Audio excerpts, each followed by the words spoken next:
What's up, everybody? DeonTheDirector here with some pro tips on how not only to be a better player, but a better team player at Firewall 0 Hour.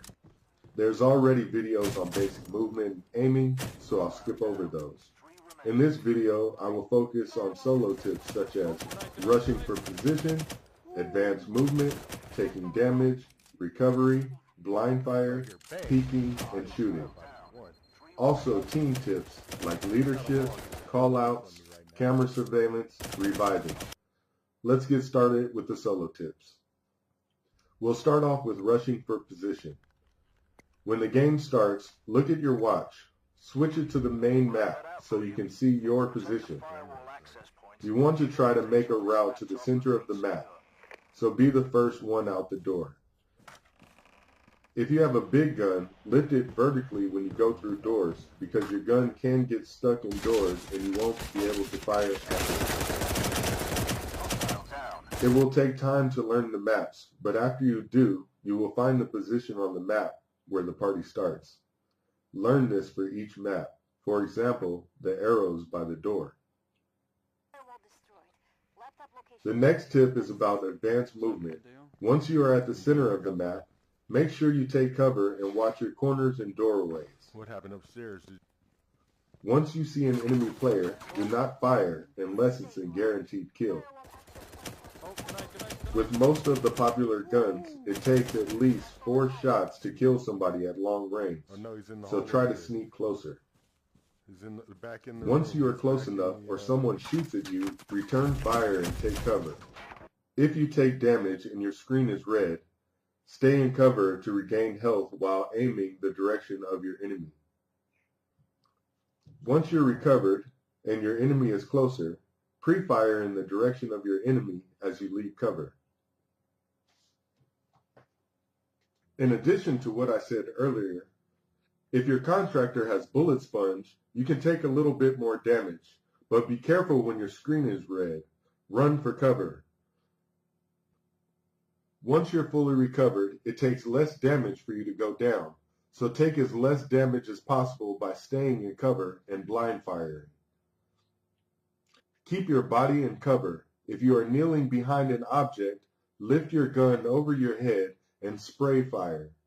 If you are behind a corner, keep your body in cover, extend your arms, and spray fire around the corner. Keep an ear out for hit sounds. If you hit someone, continue to fire until you've taken them down. If not, peek before advancing. Got them all here. They're running from me right now.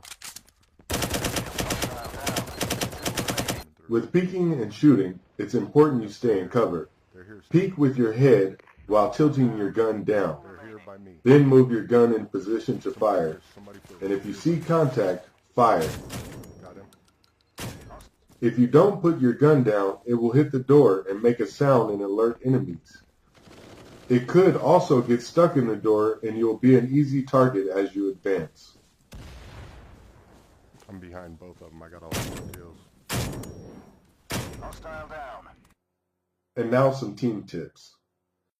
Leadership is a very important tip in my opinion.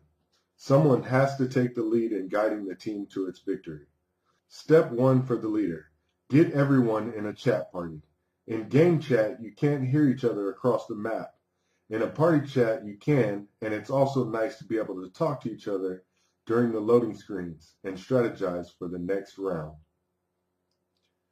Step 2 for the leader. Remind your team in changing contractors, changing loadouts, and setups for attacking versus defending. Step 3. Decide if you go as a group of 4, or 2 by 2, or everyone doing their own thing. The leader also has to inform the rest of the team how many enemies are left. The game does this, but it's not always accurate, so it becomes the job of the leader. Callouts are important.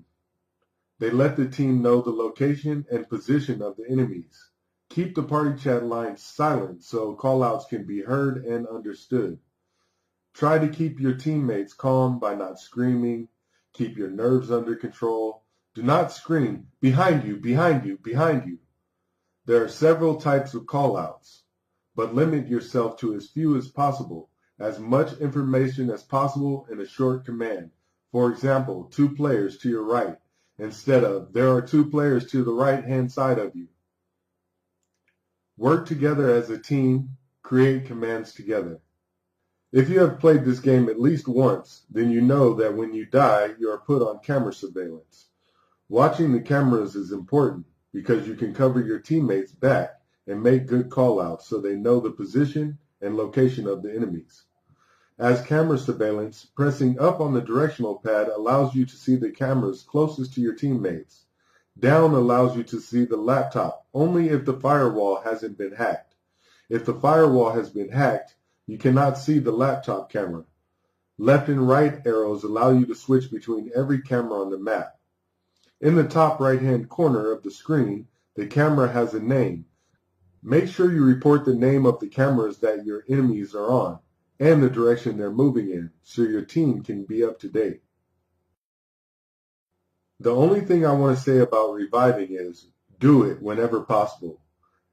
Make it easy on yourself by cover firing in the direction of the enemy that downed your teammate while moving closer.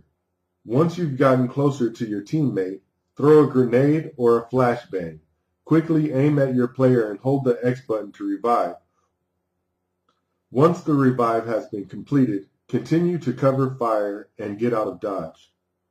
If you have a revive gun, don't pull it out right away. First, aim with your primary gun, then switch to your revive pistol and fire immediately to get a more accurate shot with the revive gun.